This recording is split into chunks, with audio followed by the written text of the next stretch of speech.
My name's Darryl Hinksman. I'm Head of Business Development at Weston Cider in Herefordshire. So 145 years in the making. How did it start? What's the difference between now and then? Yep. So it started when Henry Weston came to Herefordshire in 1878 as a tenant farmer. He found there were apple trees on his land, so he started to make cider with the apples from those trees. He was quite good at it. So his neighbours started to bring their apples to him so he could produce cider for them. And that's how it all started. And first commercial cider was produced on this site in 1880. The difference between now and then, not a lot really, apart from scale. We still produce things, ciders in the same way. We bring in fresh fruit, we mill it, we press it, we hold the juice, we ferment it, and then we blend it to make cider. Cool. Exactly the same as he did it 145 years ago. Brilliant. So how important is that local sourcing of ingredients? It's critical to us. Our big point of difference is that we've got a real sort of provenance and heritage around what we do, that we still make cider in that traditional way, that we still only make cider from locally grown fruit. We only produce ciders from fruit grown within 50 miles of here. So that's primarily Herefordshire, Worcestershire and Gloucestershire, a little bit over the border into Wales, Monmouthshire. And that we think our consumers appreciate that compared to some of our competitors who might produce from concentrate, which is easier and cheaper, but we think lends to a more bland product. Yeah. So absolutely, it seems that freshness is key. As you say, other people may use concentrate. You're fresh. You're from actual fruit. Yep. How key is the freshness? Oh, it's absolutely key. So what happens here is that obviously we press fruit this time of year, so middle of September through to about the end of November. So we have to press sufficient juice in that period to last us until the end of next apple season. So about 15 months on average. So it means all our ciders are held, fermented, matured, and then sold as almost like one vintage. Yeah. So then we move into the next one. Okay, yeah. Cool. Yeah. Also, when I just had a look around, obviously the place, and you've got huge oak vats, and these are. Is it true that you have the largest collection of oak vats in the UK? Certainly in the UK. Yeah. We don't know if we have the largest collection in the world. Oh, right. We don't know if anybody who's got more than we have or more capacity than we have. No. But the oak vats, some of them have been here for 145 years. The three original ones, which are called Hereford, Worcester and Gloucester, they were put here in 1880. What the oak vats do is they impart a flavour to the cider. So the cider is matured for a period in those oak vats. Everything spends some time in those vats. It's a bit like the way that sherry casks can give flavour to whiskey. Those casks have been holding cider apples for a long, long time in juice.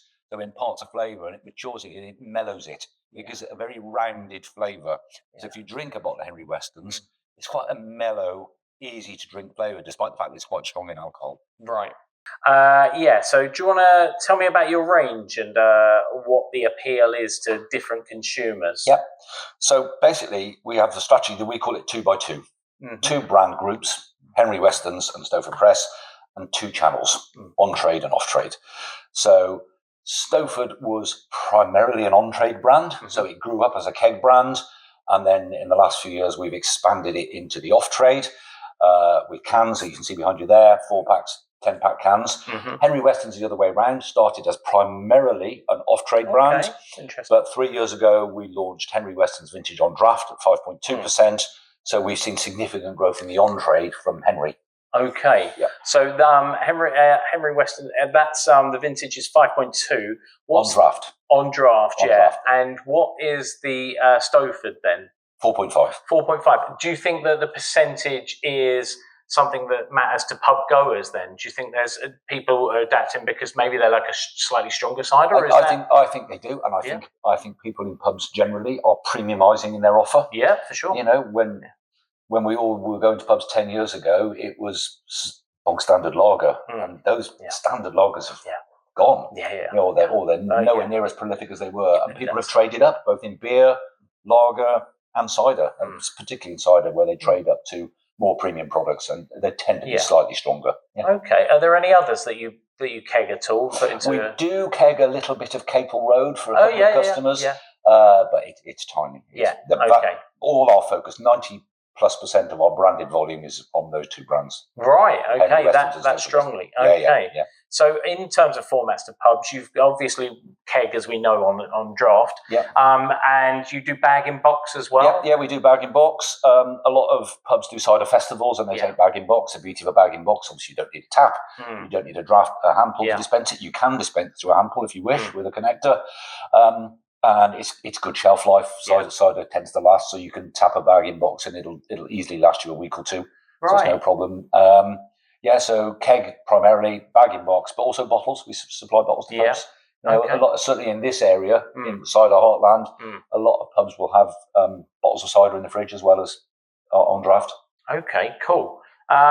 So what advice would you give to a pub that wanted to start a cider offer? Start in Henry Weston's on draft. Obviously. If you don't have a well-established group of customers who drink cider, I would start with an apple cider. And I would start with something around about 4.5%. So whether you go for ours as Stoford or you go for Thatcher's, which you also produce cider in a traditional way, I would start with one cider, and then if your clientele grows and they appreciate cider, then you could perhaps trade up to something like Henry Weston's. There's not a lot else around in that 5.2 premium market. And then if you really got a lot of cider drinkers, then I'd add a fruit offer as well. Okay. Right. Okay. And what have you got a fruit offer that? Yeah. We have two. We have a Stoford fruit variant, and we have a Henry Weston's fruit variant. Okay. Yeah. All right. Cool. Yeah.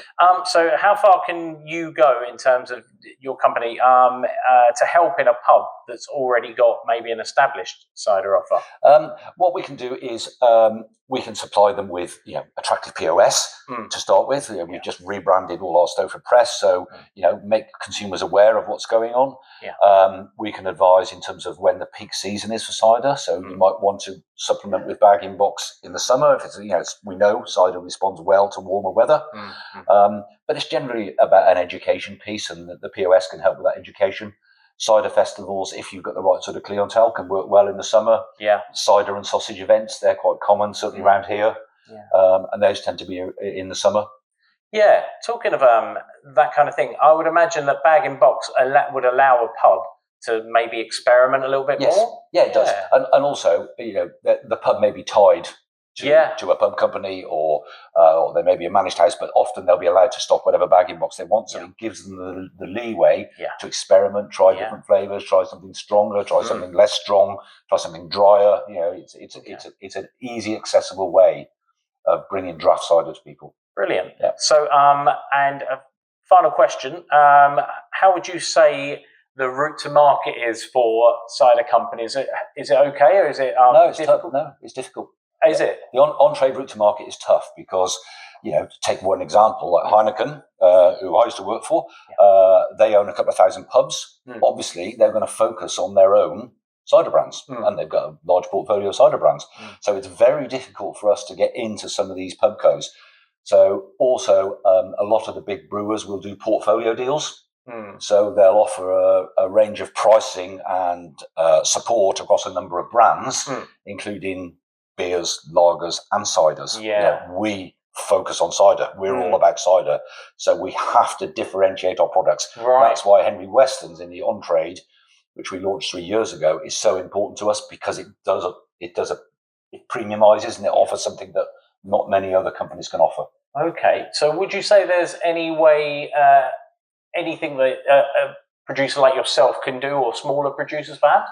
I mean, you've got the independent route, but as you state, that obviously they're not as large as... They're not as large. They're also a bit difficult to service because you've got to have feet on the ground, and that's expensive. So we have just expanded our on-trade sales force.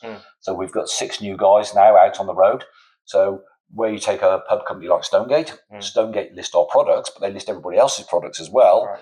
So you need somebody to go and see the licensee to persuade them that they should be stocking our product with with the story around the provenance, the heritage of it, the fact that we sell pretty competitively, so that their consumers can trade up to authentic proper cider products. So talking of telling that story, although I did say it as a final question, it seems I lied. So how important is it for a pub to, like a licensee, to get their staff to educate their staff to tell that story to customers?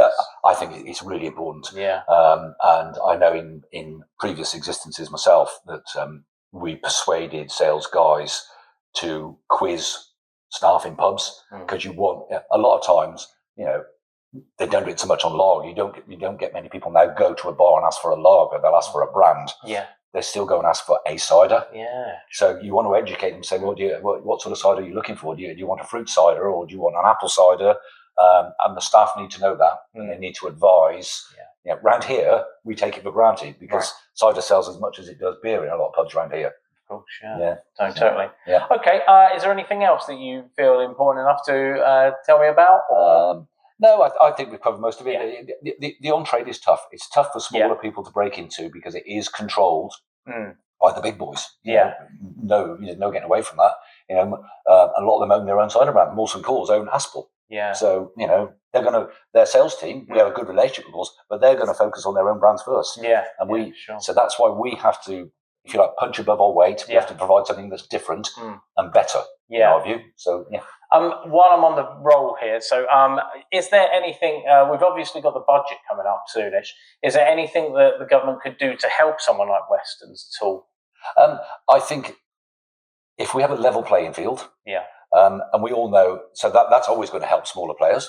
The other thing I think generally is the taxation burden on the hospitality trade that needs to be looked at, because it's tough. Yeah. It's a tough world. No, definitely. And that would impact everybody. Yeah. Licensees, consumers, drinkers. Yeah. Of course. Yeah.